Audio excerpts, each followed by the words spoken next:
ټکان خپرونې مینهوالو دلته زه راغلی یم چې د یو چا سره مرکه وکړم خو نن مې په ځنګله کې یو عربي ګیر کړی دی چې دی دلته څه کوي نو دې سره یو مرکه لرم یا شیخ السلام علیکم وعليكم السلام ورحمة الله وبركاته كيف حالك؟ د ټولو نه مخکې خو اولین ما سره رعبړیه راځه غاړې ته نږدې جوړ په خیریه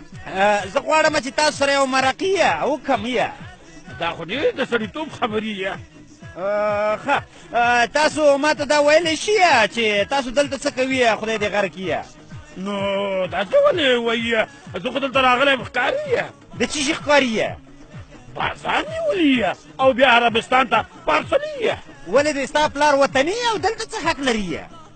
وروره دا افغانستاني یه دلته هر څوک راتلي یه افسوس دا خو صحیح یه او دا زمونږ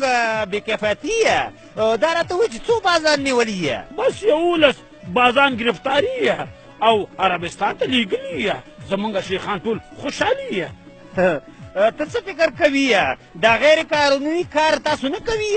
نه یه په افغانستان کې هر غیر قانوني کار منعي او بیا د شیخانو مخه څوک نیسي دلته خو خبرې چې حکومت قانوني یا شیخ دلته تاسو افغانستان کې بازان نیولي او بیا هلته په عربستان کې اجنبیانو سره ظلم کوي دا خو نه مسلماني او نه انساني خارتتون یو خبره وارونه تا کې ګوره زمونږ خپل خلکو ته ښه په صداقتي نه خپل خلک مړه کوي نه خپل وطن خرابوي دا ستاسو خپل مشکلات دي یعنې د تاسو مطلب چې افغانان خپل وطن ورانوي صحیح هو یا نه تاکي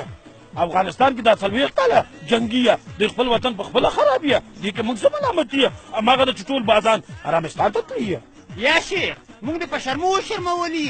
خدای دې تاسو غر کړي ما په خیال چې حقیقت دې واورېده خوند نه درکوي